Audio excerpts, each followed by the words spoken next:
जो CBC news की report है उसके अंदर एक बहुत ही बड़ा शॉकिंग अपडेट आया है जो मैं आप लोगों के साथ शेयर करने जा रहा हूँ। जहाँ पे मैं आप लोगों को बताऊँगा जो एटीआईपी है, एक्सेस टू इंफॉर्मेशन प्राइवेसी, वहाँ से हम लोगों को पता चला है कि जो रिपोर्ट पार्लियामेंट में टेबल हुई है उसके अंदर जो आप लोगों को मैं बताऊँ, इमिग्रेशन के जुड़े डिपार्टमेंट, दो डिपार्टमेंट सीबीएसए और आईआरसीसी, इनके पास सबसे ज़्यादा इंफॉर्मेशन के लिए जो है वो अपील आई है, जो कि 1,80,000 जो है वो अपील या रिक्वेस्ट जो बोल सकते हो आप, वो उसके आंसर्स पेंडिंग है। वीडियो को लास्ट तक देखिएगा, मैं आप लोगों को प्रॉपर समझाता हूँ कि एक्चुअल में ये क्या होता है। थोड़ा टेक्निकल्स है तो आप लोगों को मैं ऐसा ट्राई करूँगा कि उसको एक नॉर्मल लैंग्वेज के अंदर कन्वर्ट करके आप लोगों को मैं समझाने की ट्राई करूँगा। आप लोगों ने अभी तक चैनल को सब्सक्राइब नहीं किया, सब्सक्राइब कर दीजिए ताकि ऐसी ही इन्फॉर्मेटिव न्यूज़ आपको यहाँ पे मिलती रहे।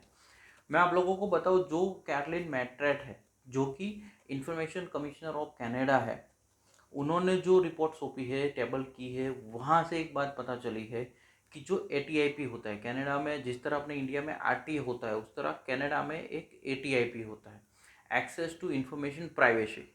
उसके तहत आप कोई भी डिपार्टमेंट से आप इंफॉर्मेशन ले सकते हो। अब उसमें जो कनाडा में लास्ट ईयर की मैं बात करूँ तो जो सबसे बड़े दो डिपार्टमेंट का नाम आया है उसमें कनाडा के इमिग्रेशन ऑफिस है, आईआरसीसी और सीबीएसए, ये दोनों डिपार्टमेंट के नाम आए हैं। जहाँ पे मैं आप लोगों को बताऊँ, आईआरसीसी के पास बहुत सारी एप्लीकेशंस आए हैं जिनके रिवर्ट अभी भी पेंडिंग है। अगर मैं एक रिपोर्ट के हिसाब से बताऊँ तो आईआरसीसी के पास लास्ट ईयर ही 1,80,000 जो है वो रिक्वेस्ट आए हैं जिनके आंसर्स अभी पेंडिंग है, उनको रिवर्ट बैक नहीं हो पा रहा। इनके नंबर्स ऑफ गिनती जो है वो बहुत ही ज़्यादा है। जहाँ पे सीबीएसई की बात करूँ तो लास्ट ईयर में सीबीएसई में बताया गया है कि उनके पास आने वाली जो अपील है उसमें 130% का जो है वो इजाफा हुआ है, मतलब बढ़ोतरी हुई है। अब ये क्या होता है मैं आप लोगों को बताऊं, जिसके अंदर जो क्लाइंट होता है वो अपनी फाइल के रिगार्डिंग कोई भी इंफॉर्मेशन के लिए आईआरसीसी को रिक्वेस्ट कर सकता है। अब ये रिक्वेस्ट जो होती है वो आईआरसीसी के पास जमा होती जाती है, बिकॉज इनके नंबर्स इतने ज़्यादा होते हैं कि आईआरसीसी के पास भी सबको रिवर्ट करने का टाइम जो है वो प्रॉपर नहीं हो पा रहा है, तभी इतनी फाइलें पेंडिंग है। वन टाइप ऑफ मैं आप लोगों को एक एग्जांपल देके समझाने की ट्राई करता हूँ ताकि आप लोगों को इजी से समझ में आए।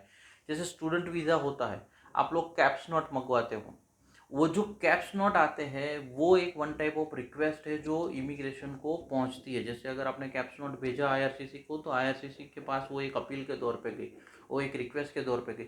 अब आईआरसीसी उसको रिप्लाई करने की ट्राई करना होता है या उनको रिप्लाई करना होता है। आप लोग भी जानते हो कि उसमें कभी कभी डिले हो जाता है। वो डिले इसीलिए होता है बिकॉज ऑफ, मैंने आपको बताया, 1,80,000 रिक्वेस्ट जो है वो अभी तक पेंडिंग पड़ी है।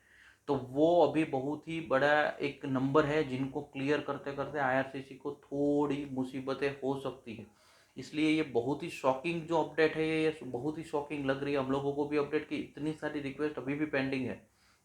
मैं आप लोगों को बताऊं, जो 78% लोग हैं जिसके अंदर जो भी रिक्वेस्ट आती है वो दो डिपार्टमेंट जो आईआरसीसी और सीबीएसए है इनके पास जाती है। अगर टोटल रिक्वेस्ट जो आती है वो 7 हो तो उसमें से 6 रिक्वेस्ट है वो आईआरसीसी के पास और सीबीएसए के पास जाती है। अगर टोटल रिक्वेस्ट 100 हुई तो 90 जो है वो आईआरसीसी और सीबीएसए डिपार्टमेंट के पास जाती है। तो इसलिए इतनी बड़ी गिनती में जो इन लोगों को रिक्वेस्ट आ रही है, इसलिए उनके रिपोर्ट देना अभी तक उन लोगों के लिए इजी नहीं हो रहा है और उन लोगों को डिले हो रहा है। ये जो सीबीसी न्यूज़ की ओर से रिपोर्ट जारी की गई उसमें मेंशन किया गया है। अगर आप लोगों को इसके अंदर कुछ भी क्वेश्चंस हो या आपने अपना कुछ रिक्वेस्ट भेज रखा है और प्लीज़ आप वेट कर रहे हो, आपको कुछ हेल्प की ज़रूरत है, आप कमेंट सेक्शन में पूछ सकते हो। अच्छा लगा लाइक कर दीजिए, चैनल को अभी तक सब्सक्राइब नहीं किया सब्सक्राइब कर दीजिए। कुछ भी क्वेश्चन आप कमेंट में पूछ सकते हो।